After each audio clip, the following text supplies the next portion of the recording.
이 이야기는 악마가 사람의 탈을 쓰면 어떤 일이 생기는지 보여주는 이야기다.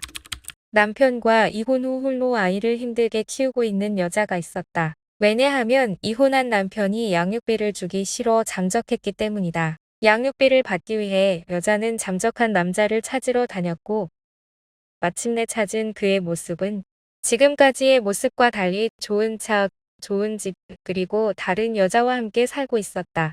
남자를 찾은 여자는 1인 시위까지 하지만 아나무인의 남자는 오히려 적반하장하며 여자를 명예훼손으로 고소한다. 고소할 사람이 누군데?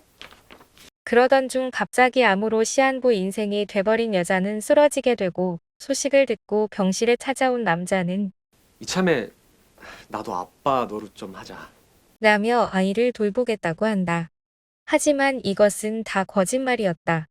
알고 보니 세자녀 혜택으로 아파트를 분양받기 위해 아이를 데려가려는 남자의 계략이었다. 결국 남자는 양육비를 주지 않았다는 이유로 경찰에게 잡혀갔고 여자는 아이를 지킬 수 있었다는 화나는 이야기다. 남편이 굉장히 착각을 하고 있죠. 양육비는 아내한테 주는 게 아니거든요. 아이의 양육에 들어가는 돈이기 때문에 양육비는 당연히 줘야 되는 거예요. 그 얼마 전에 어떤 아이가 아버지가 양육비를 주지 않은 것에 대해서 정서적 학대라고 해서 고소를 한 사건이 있었거든요. 아, 아이가. 우리가 그 정인이 사건 때문에 네. 그 아동 학대에 대해서 굉장히 민감해져 있어요. 그렇죠. 우리 사회가. 예, 예. 그래서 아동 학대에 대해서 처벌이 굉장히 센데 양육비를 주지 않는 거는 저는 아동 학대라고 봅니다. 그래서 정서적인 학대다라고 해서 그게 조금 실제로 좀 집행이 이루어졌나요? 없죠. 아직은 없습니다. 그게 첫 번째 사례여가지고 제가 되게 관심 있게 봤는데 어떻게 됐죠?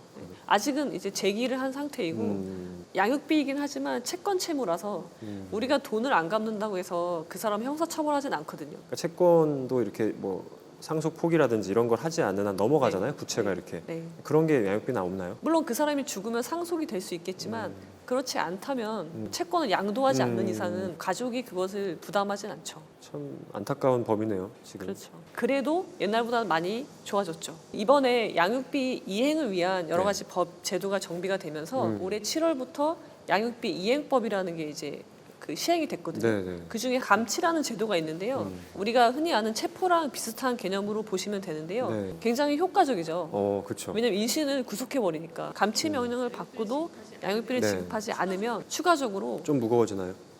여러 가지 불편하게 만들어요. 어떤 생활을 네. 어렵게. 생활 예를 어렵게. 들면은 운전면허를 정지시켜요. 두 번째로 할 수 있는 게 출국 금지. 그리고 명단 공개, 데드 파더스 예, 그런 것처럼 정부에서 명단을 공개하는 거예요. 어디다가 공개하죠? 그 양육비 이행 관리원이라는 곳에서 아마 관리를 할 건데요. 예전에는 그냥 개인이 시민 단체에서 그것을 올렸는데 이제는 정부에서 그것을 관리하겠다는 거죠. 그래서 사진이랑 뭐 이름이랑 그런 것들을 이제 올리는 건데요. 그럼 그때는 우리가 인터넷에 그 사람 실명을 거론하고 파렴치한이다 하면은 그렇죠. 그때 명예훼손이 아닌가요? 파렴치한이라고 하면 안 되지만 아, 그건 또 예, 명예훼손. 그거 빼고 예. 나머지 올리는 양육비를 거는 주고 그렇지 않다. 그냥 그쵸. 사실만 딱 기재하면은 정부에서 명예훼손. 하는 거기 때문에 명예훼손이 발생하지 않는 거죠.